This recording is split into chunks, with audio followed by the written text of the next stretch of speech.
देखा, मैंने तुमसे कहा था ना कि हर किसी को एक दुख से भरी हुई कहानी बहुत पसंद है।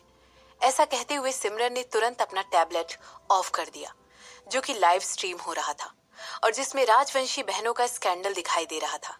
इसके बाद वो शशांक की तरफ देखने लगी, जो कि उसके बिल्कुल अपोजिट बैठा हुआ था। मिस्टर वर्मा, आप बिल्कुल खाली हैं। क्या आप मुझे याद दिलाएंगे कि आप यहाँ बैठकर मुझे घूर क्यों रहे हैं और अपने ऑफिस में इस समय क्यों नहीं है? अभी तो लंच ब्रेक भी नहीं हुआ है। ऐसा कहते हुए सिमरन देखकर मुस्कुराने लग गई। मुझे लगा था कि तुम चाहती हो कि मैं काम बंद करके हमेशा हमेशा के लिए तुम्हारे पास रहूं, शशांक ने पूछा। मगर मैंने ऐसा कब कहा कि तुम 24 घंटे मेरे साथ रहो? मैंने कहा था कि तुम्हें घर पर रहना चाहिए और अपने खूबसूरत चेहरे को सबसे छुपा कर रखना चाहिए, सिमरन ने शशांक की बात का जवाब देते हुए कहा, अपनी चेयर में पीछे की तरफ झुकते हुए। इस समय सिमरन की आंखों में शशांक को चढ़ाने की नजर साफ दिखाई दे रही थी। मुझे ऐसा क्यों लग रहा है कि एक वाइफ को उसका हस्बैंड चुपचाप घर पर रहने के लिए कह रहा है, जबकि वो पैसे कमाएगा और उसे बहुत सारी शॉपिंग करवाएगा।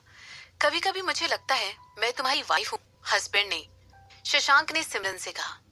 क्योंकि मैं एग्जैक्टली यही कहना चाहती हूँ, सिमरन ने खिलखिलाकर हंसते हुए कहा। और इसके बाद वो आगे कहने लगी, सीरियसली, अगर तुम्हें अपनी कंपनी में काम करना पसंद नहीं है तो हम दोनों एक मर्जर क्यों नहीं कर लेते हैं और मैं तुम्हारी कंपनी भी मैनेज कर लूंगी। मैंने तुमसे तुम्हारी कंपनी के लिए भी शादी की थी और लोग इतने बेवकूफ थे कि इस बात का पता नहीं लगा पाए। ऐसा कहते हुए सिमरन एक बार फिर से हंसी और एक लाइट एनवायरनमेंट क्रिएट करते हुए उसने शशांक को भी अपने साथ ज्वाइन कर लिया। अब तुम इसे ऐसा बना रही हो जैसे कि एक पैसे को खींचने वाली लालची गोल्ड डिगर ने मुझसे मेरे पैसों के लिए ही शादी की हो, शशांक ने कहा। कुछ भी, सिमरन ने एक टेढ़ी मुस्कान के साथ शशांक की तरफ देखा और इससे पहले कि सिमरन जरा सा भी रिएक्शन दे पाती, शशांक ऑलरेडी अपनी सीट से उठ चुका था और उसने अचानक सिमरन को अपनी गोद में एक प्रिंसेस की तरह उठाकर काउच की तरफ ले जाने लगा और सिमरन कहने लगी, हे रुको, ये सब हमें इस तरह की चीजें दिन के इतने उजाले में नहीं करनी चाहिए। सिमरन ने जो कुछ भी कहा था उसके शब्द सुनकर शशांक बहुत जोर जोर से हंसने लगा और कहने लगा, तो फिर हमें दिन के इतने उजाले में क्या करना चाहिए? इसके बाद शशांक ने धीरे से सिमरन के कान में कुछ कहा और उसे फील हुआ कि वो काउच पर ऑलरेडी बैठ चुका है और सिमरन उसकी गोद में बैठी हुई है। अपने दुश्मनों के खिलाफ प्लॉटिंग करना, ऑफ कोर्स हम दोनों विलन हैं। हम लोगों को सबके खिलाफ प्लॉट करना चाहिए, सिमरन ने जवाब दिया और उसके ऑफिस में जोरदार हंसी के ठहाकों की आवाज गूंजने लगी और आगे कहने लगी, मैं एक्चुअली यहाँ पर आया था क्योंकि मैं उस वीडियो को तुम्हारे साथ देखना चाहता था और सेलिब्रेट करना चाहता था। शशांक ने ऐसा कहते हुए सिमरन की गर्दन पर किस किया। हम क्या सेलिब्रेट करने वाले हैं? रुक्मणी ने तो अभी तक मुझे देखा भी नहीं है, सिमरन ने कहा। वो यहाँ पर जरूर आएगी। एक बार एक चूहे को कॉर्नर कर दिया जाए तो उसे लड़ने के लिए मजबूर किया जाता है और किसी भी तरह का कन्फ्रंटेशन फिर अवॉइड नहीं किया जा सकता, शशांक ने जवाब दिया। इसके बाद वो आगे कहने लगा, मैंने 2 और लोगों को हमेशा तुम्हारा पीछा करने के लिए अपॉइंट कर दिया है, सीक्रेटली ऑफ कोर्स। कुछ दिनों पहले तुम चाहते थे कि रुक्मणी की माँ को बाहर निकालने के लिए उसे किडनैप करना जरूरी है। इसके बाद उसकी माँ को किडनैप करके उसे टॉर्चर करके उससे इंफॉर्मेशन निकलवाना चाहते थे और अब तुम मुझे मेरे प्लांट के लिए बधाई दे रहे हो और यहाँ तक कि तुम इस बात के लिए भी राजी हो गए कि रुक्मणी मुझसे जल्दी मिलेगी। तो क्या तुम एक सपोर्टिव हस्बैंड बन रहे हो या फिर तुम मेरे अपनाए गए तरीकों से बहुत ज्यादा इम्प्रेस हो गए हो? सिमरन ने कहा। जाहिर सी बात है, इम्प्रेस हो गया हूँ, शशांक ने शॉर्ट में बात को निपटाते हुए कहा। इसके बाद वो आगे कहने लगा, मेरे मेथड तुम्हारे तरीकों जितने क्लासी नहीं है। मुझे अपने एम्पायर को दूर करने के लिए क्लास की जरूरत नहीं है। तुम कितने जानवर जैसे हो।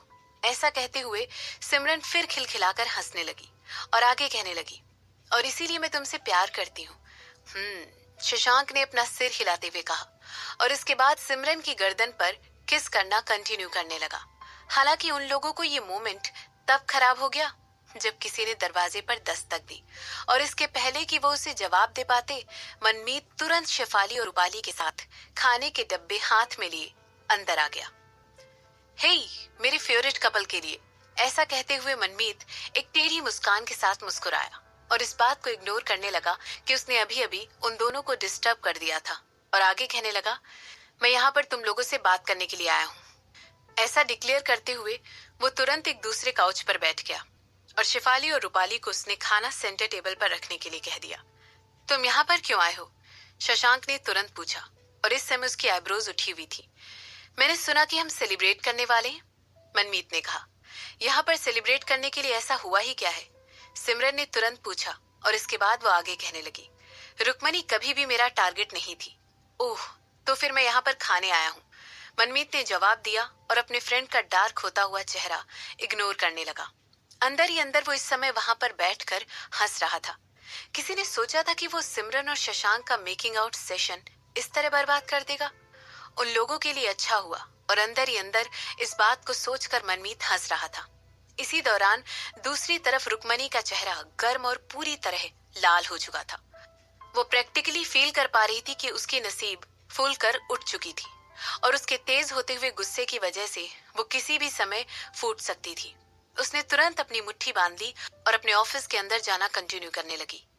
वो इस समय मीटिंग पोस्टपोन नहीं कर सकती थी और उसके एडवाइजर्स ने उसे बताया कि उसके लिए यही बेस्ट रहेगा कि वो इस समय डिजाइन कर दे और उसके फादर को इस कंपनी को टेक ओवर करने दे। आखिर वो अपने फादर को इस तरह टेक ओवर कैसे करने दे सकती थी? उसने इस कंपनी को इस पोजीशन तक लाने के लिए इतनी ज्यादा मेहनत की थी। उसने इस इंडस्ट्री में रिस्पेक्ट पाने के लिए, जिससे सिर्फ और सिर्फ आदमी रूल करते हैं, बहुत ज्यादा जी तोड़ मेहनत की थी। उसने हर चीज प्लान की थी और हर साजिश बहुत ही अच्छे तरीके से चली थी।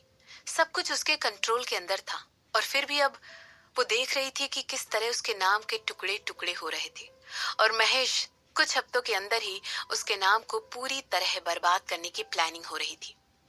उसकी रेपुटेशन पूरी तरह चकनाचूर हो चुकी थी और लोग हमेशा उसे एक दुष्ट बहन के नाम से ब्रॉड करने वाले थे और वहीं दूसरी तरफ उसकी बहन पद्मिनी को हर कोई दया की नजरों से देख रहा था।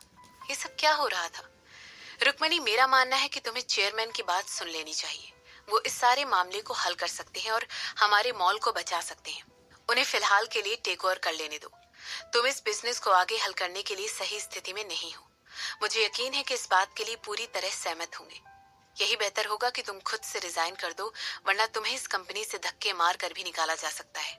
हम सबको ये बात पता है कि तुम्हारे लिए ये बहुत ज्यादा एम्बैरेसिंग हो जाएगा और आज के लिए इतनी बेइज्जती काफी है। रुक्मणी के एडवाइजर की आवाज उसके दिमाग में बार बार गूंज रही थी। उसने ऑलरेडी उन सबको वहां से जाने के लिए कह दिया था और फिर भी उनकी आवाजों ने उसका पीछा नहीं छोड़ा था। रुक्मणी ने वहां पर बैठकर एक गहरी सांस ली और अपनी माँ के नंबर को कॉल करने की कोशिश करने लगी। उसे अच्छी तरह पता था कि उसकी माँ उसके पिता को रोकने में कामयाब हो जाएंगी। उसे पता था कि उसकी माँ ने हमेशा ही उसका साथ देते हुए उसे डिफेंड किया है। अनरीचेबल। रुक्मणी इस समय खुद को अपशब्द बोलने से रोक नहीं पा रही थी। आखिर इस समय उसका फोन नॉट रीचेबल कैसे हो सकता था? वो अपनी घूमने वाली कुर्सी पर बैठी हुई थी और अपनी फिंगर्स को टेबल पर तबले की तरह बजा रही थी। इसके बाद उसने गुस्से में आकर अपनी उंगलियों को अपने बालों में घुमाया। जिस सिचुएशन से वो इस समय गुजर रही थी वो उसे बहुत ज्यादा कंफ्यूज कर रही थी।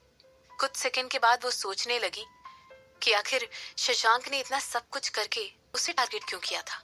लेकिन बहुत देर सोचने के बाद उसने गिव अप कर दिया था। जब पिछली बार उसने शशांक के साथ इंटरेक्ट किया था, उस बात को सालों गुजर चुके थे। उसे याद भी नहीं था कि उसने शशांक को किस बात के लिए नाराज किया था, और वो भी इस हद तक कि वो उसके नाम को मिट्टी में मिलाने पर तुला हुआ था। रुक्मणी के हजारों की ट्रेन तब रुक गई जब उसने सुना कि उसके ऑफिस की डोर पर कोई नॉक कर रहा है, और जैसे ही वो दरवाजा खुला उसे अपने पिता की शक्ल दिखाई दी। उसने तुरंत अपनी आंखें छोटी करते हुए उस आदमी की तरफ देखा और कहा, पापा आप? उसके पिता के यहाँ आने पर उसे थोड़ा सा शक हो रहा था। इसके बाद वो आगे कहने लगी, मुझे बताइए, क्या आपको पता है कि शशांक किस तरह मुझे टारगेट क्यों कर रहा है? इतना ज्यादा सोचने से रुक्मणी कुछ पागल सी हो गई थी। उसे समझ नहीं आ रहा था कि वो अपने पिता से कैसा सवाल कर रही थी।